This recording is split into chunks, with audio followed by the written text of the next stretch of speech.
இலக்கியங்களை நாம் கற்பதனுடைய நோக்கம் பின்பற்றி வாழத்தான் என்று பேசுமாறு நம்முடைய வணக்கத்திற்குரிய நாஞ்சில் நாவரசு செல்லக்கண்ணன் அவர்களை அழைத்து என் முதல் சுற்று பேச்சை நிறைவு செய்கிறேன். நன்றி, வணக்கம்.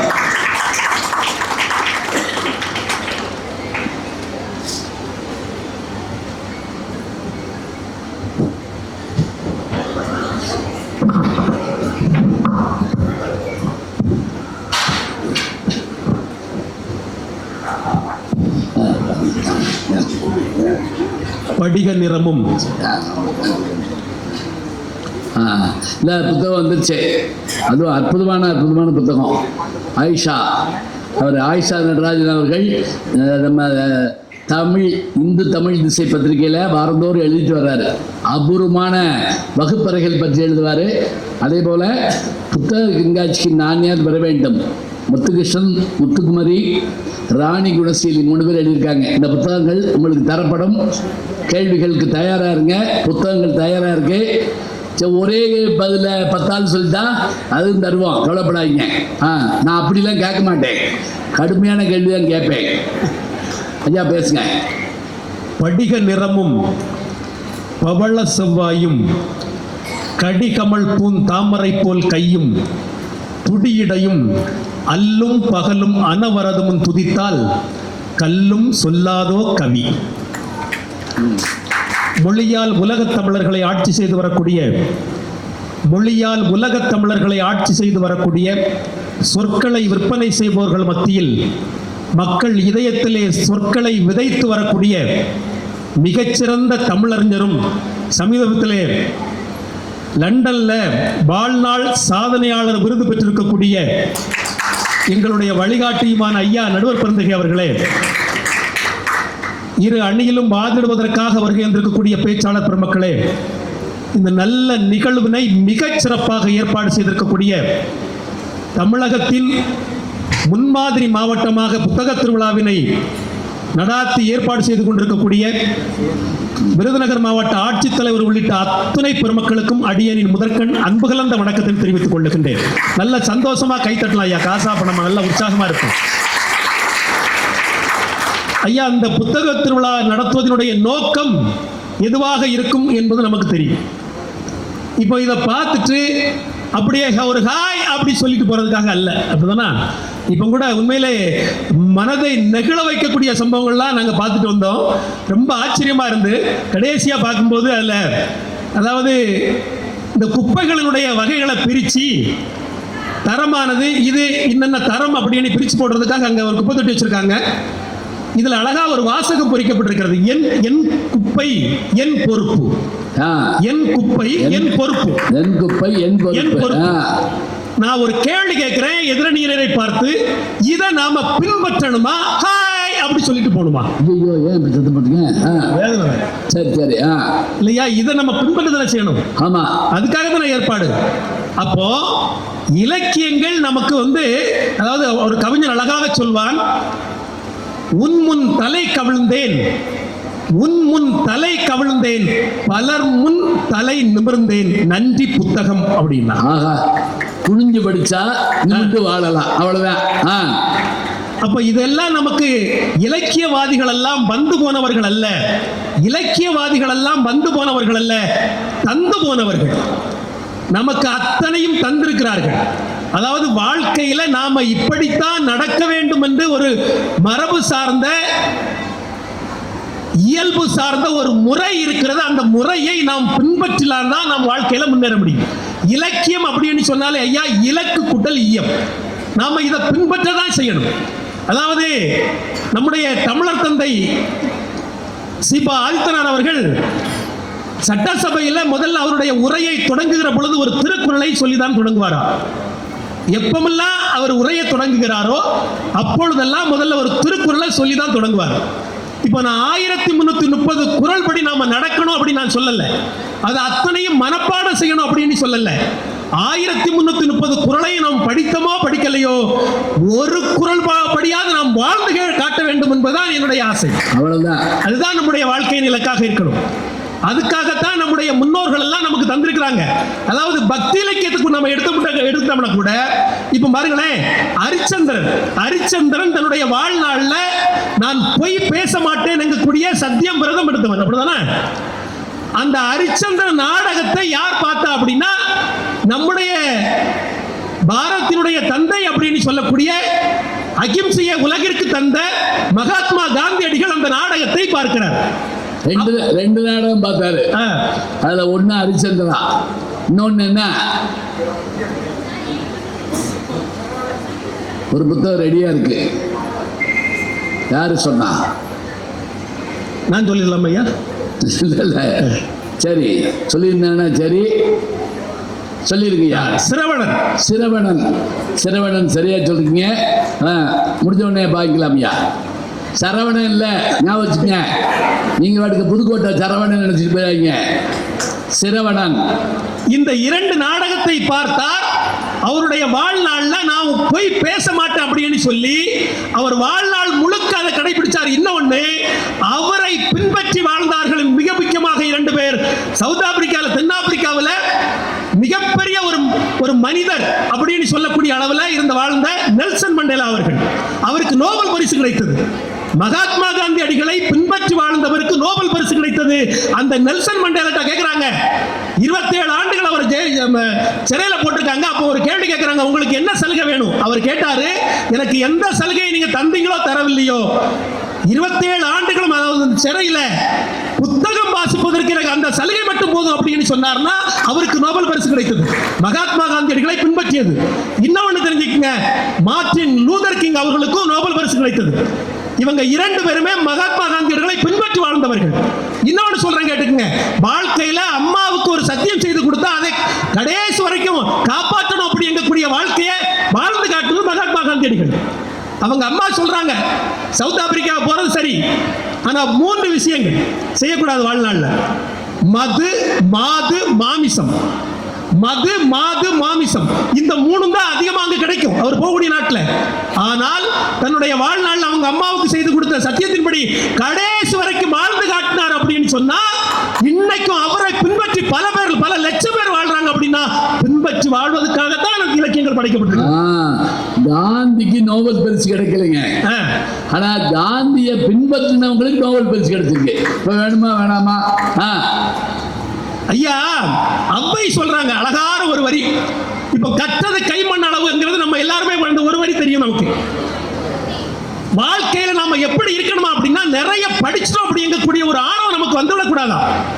கற்றது கைமண் அளவு, கல்லாதது உலக அளவு என்று உற்ற கலமடந்தை ஓதுகிறாள். கலைவாணியை இன்னும் படிச்சுட்டா இருக்காங்களா என்று உற்ற கலமடந்தை ஓதுகிறாள். மத்த பெரும் பந்தயம் பெற வேண்டாம் புலவீர், எறும்பும் தன் கையால் என்றான். எறும்பு சின்னதில்ல, அதை அளந்து பார்த்தா அது அளவுக்கு எட்டி சார்ந்துக்குமா. அப்படி நம்ம வாழணுமா? ஒரு வரிங்க, அறம் செய்ய விரும்பு என்கூடிய ஒரு அற்புதமான ஒரு வாசகம்.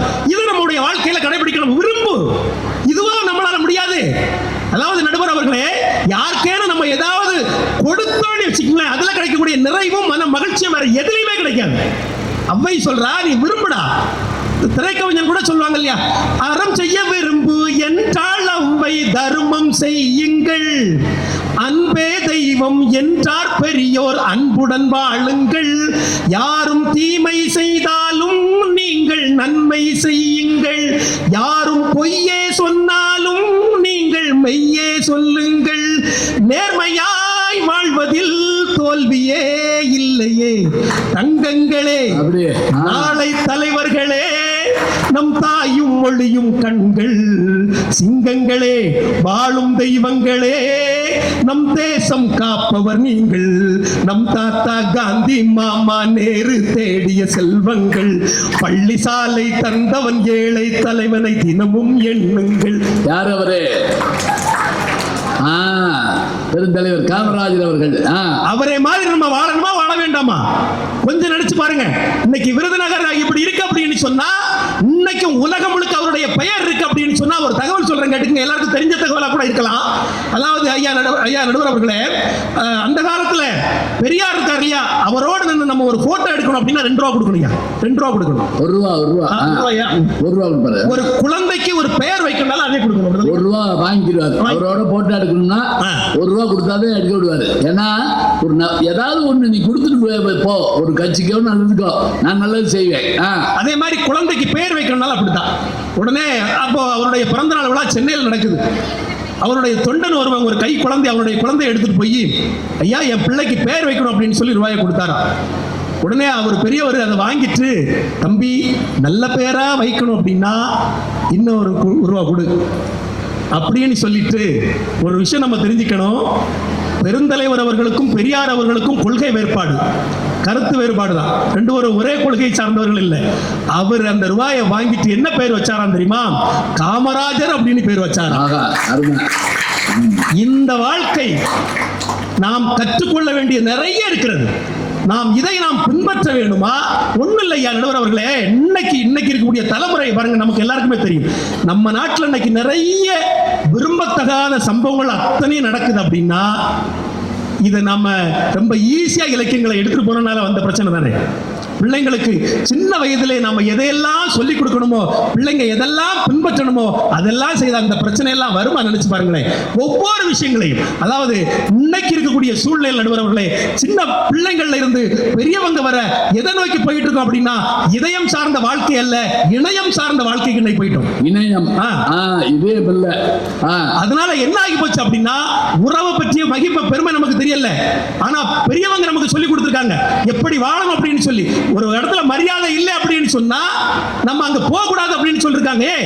உயர்ந்த இடத்தில் இருக்கும் போது உலகம் உன்னை மதிக்கும், உன் நிலைமை கொஞ்சம் இறங்கி வந்தால் நிழலும் கூட மிதிக்கும், மதியாதார் தலைவாசல் மிதிக்காதே என்று மானமுள்ள மனிதனுக்கு அவ்வை சொன்னது. அது அவ்வை சொன்னது, அதில் அர்த்தம் உள்ளது. பரமசிவன் கழுத்தில் இருந்து பாம்பு கேட்டது, கருடா சௌக்கியமா, யாரும் இருக்கும் இடத்தில் இருந்து கொண்டால் எல்லாம் சௌக்கியமே, கருடன் சொன்னது, அதில் அர்த்தம் உள்ளது. நடுவர் அவர்களே, அரக்கர் குலத்தை சார்ந்தவர்களாக இருந்தா கூட, நம்முடைய தமிழர் மரபு எப்படி இருந்திருக்கு பாருங்க. அரக்கர் குலத்தை சார்ந்தவர்களாக இருந்தால் கூட மானம் முக்கியம் அப்படின்னு வாழ்ந்திருக்காங்க. மானம் தான் நமக்கு பெருசு. தைரியமா போகணும் அப்படின்னு சொன்னா, ஏன்னா நாம தோல்ல துண்டு போட்டு போறதும் தலையில துண்டு போட்டு போறதும் நம்முடைய குணத்துல இருக்கு. குடும்ப கௌரவம் அத்தனையும் அதுல இருக்கு.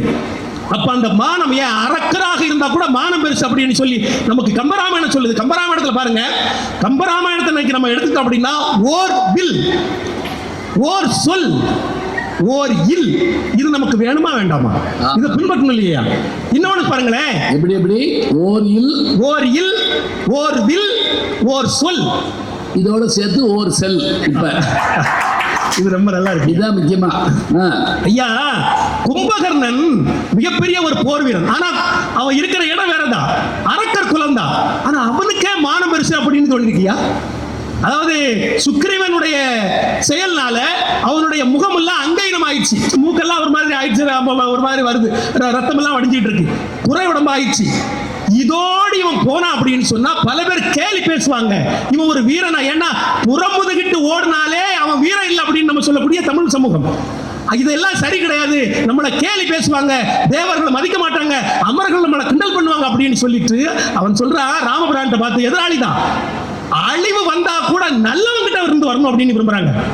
அவர் சொல்றா, எப்பா, மூக்கில்லா முகம் என்று முனிவர்களும் அமரர்களும் நோக்குவர், நோக்காமை நின்கணையால் என் கழுத்தை நீக்குவாய், நீக்கிய பின் நெடுந்தலையை கருங்கடலுள் போக்குவாய், இது நின்னை வேண்டுகின்ற செயல் என்றார் அப்படிங்கிறார். எதிரிட்டு கேட்கிற வரம் பாருங்க. எப்படி நடுவர் அவர்கள் என்ன பொண்ணு பார்க்க போறா, மூக்கு முகம்லாம் நல்லா இருக்கணும்னு சொல்றதுக்கு தேவல ஒத்துக்கு போற, ஒருவேளை அங்க ரொம்ப உருசி மேனகா இருப்பாங்க, அதான் யோசிச்சுட்டா. ஐயா, அப்ப நம்முடைய வாழ்க்கையில நமக்கு எது பெருசு அப்படின்னு சொன்னா, மானம் பெருசு, நம்முடைய கௌரவம் பெருசு. ஏன்னா வாழ்வாதாரமே அதை வச்சுதான் இருக்கு. அப்ப நமக்கு அது அதாவது ஒண்ணு இல்லையா, சாதாரண சம்பவம் அப்படின்னு தயவு செய்து நீங்க எடுத்துக்கிறாங்க. அது சரித்திரம். இன்னைக்கு நம்ம நடந்துகிட்டு இருக்கோம் அப்படின்னு சொன்னா ஒண்ணு இல்லையா. ஒரு கேள்வி கேட்கிறேன். இப்ப சிக்னல் இருக்குல்ல, இப்ப நம்ம வண்டியில போறோம், வேகத்தடை இருக்கு.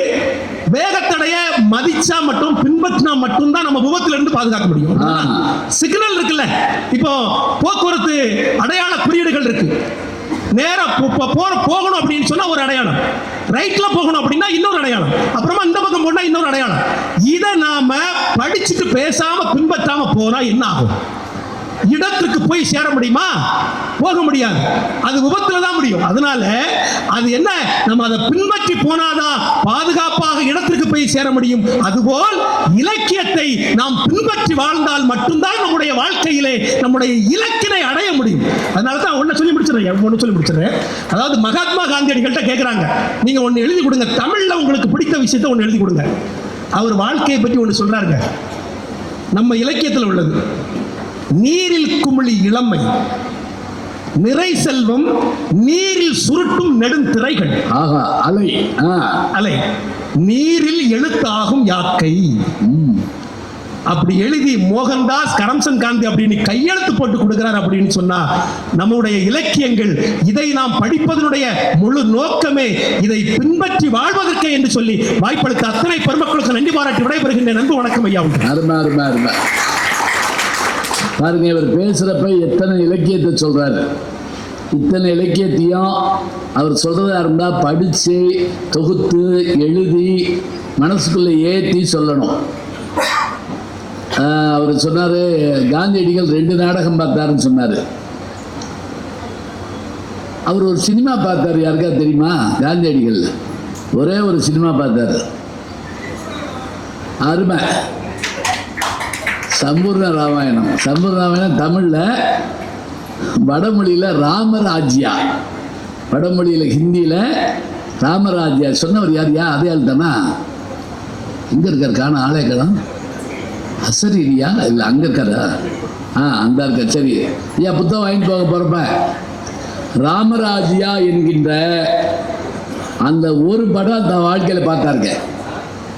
இதை யார் சொன்னா தெரியுமா? சமீபத்தில் சித்ரா லட்சுமணன் பேட்டியில ஏவி மெய்யப்ப செட்டியாருடைய மகனாகி 2வது மகன் கையப்பன் குமரன் சொல்றாரு, மூத்தவர் சரவணன். காந்தியடிகள் பார்த்த ஒரே படம் ராமராஜ்யா அப்படிங்கிற படம் அப்படிங்கிறாரு. இப்ப எவ்வளவு கேட்க ஆச்சரியமா இருக்கு பாருங்க. அப்ப இலக்கியங்களை எந்த வடிவத்தில் பார்த்தாலும் அதுக்கு ஏற்றபடியாக அவர்கள் வாழ்க்கையை அமைத்து கொண்டால் அது பெருமைதான். நல்ல அருமையான விஷயங்களை சொல்லியிருக்காங்க. போக்குவரத்து விதிகளை கடைபிடிக்கலைன்னா இப்போ நீங்கள் சொல்கிற, இவர் சொல்கிறார், கேட்குறாரு உங்கள்கிட்ட, போக்குவரத்து விதிகளை படிச்சிட்டோம், கடைபிடிக்கணுமா இல்லையா? சில பேர் ஹெல்மெட்டை மடியில் வச்சுட்டு போவாங்க, பார்த்துருக்கீங்களா? காவல்துறை அதிகாரி கேட்டால் லைசன்ஸ் இருக்கா? இருக்கு, இப்படி காமிச்சிருக்காப்புல. இது ஆர்சி இந்த இருக்கு, செல்லே காமிச்சிருக்காப்புல. ஹெல்மெட்டு செல்லே காமிச்சிருக்காங்க. ஹெல்மெட் வந்து செல்லில் இருந்து என்ன செய்ய? ஒருத்தர் வண்டி ஓட்டி போட்டிருக்காரு, பின்னாடி உட்காந்துருக்கு ஒரு அம்மா மனைவி. ஹெல்மெட்டை 2 பேரும் மடியில் வச்சுருந்துருக்காங்க. காவல்துறையை பார்த்த உடனே ஹெல்மெட் போட்டு கத்திருக்காரு. இந்த அம்மா அவசரத்தில் எடுத்து திருப்பி போட்டுருச்சு. அப்படியே மூஞ்சி இந்த பக்கம் போய் அவருக்கு ஒன்றும் தெரியாமல் போச்சு. அப்படியே 2 பேரும் கீழே விழுந்தாங்க. கடைப்பிடிக்க வேண்டாமா ஒழுங்கா? நான் கண்ணுக்கு நேரம் பார்த்தேங்க. காரில் போயிட்டு இருக்கோம், திடீர்னு ஒருத்தர் படகுன்னு இதுக்குள்ள திரும்பிட்டாரு. நல்ல வேளை நிப்பாட்டிட்டோம். இறங்கி கையை காட்ட வேணாமா, இந்த பக்கம் போறேன்னு. எங்க வீட்டுக்கு போறதுக்கு இருக்கு நான் கையை காட்டணும்? அது வீடு அங்க இருக்காங்க. ஒவ்வொரு முறையும் நான் எங்க வீட்டு கையை காட்டிட்டு போவேனா? நான் என்னத்த சொல்றது? நீ உங்க வீட்டுக்கு போறேன்னு எனக்கு எப்படா தெரியும்? சரின்ட்டு. அப்போ போக்குவரத்து விதி இந்த விதியில் படிக்கணும், நடக்கணும். அதுக்கு தான் நடக்கிறது. அருமையான கேள்விகளை அழகழகாக கேட்டுக்காரு. ஏன் படிக்கணுங்கிறதையும் சொல்லிட்டாரு.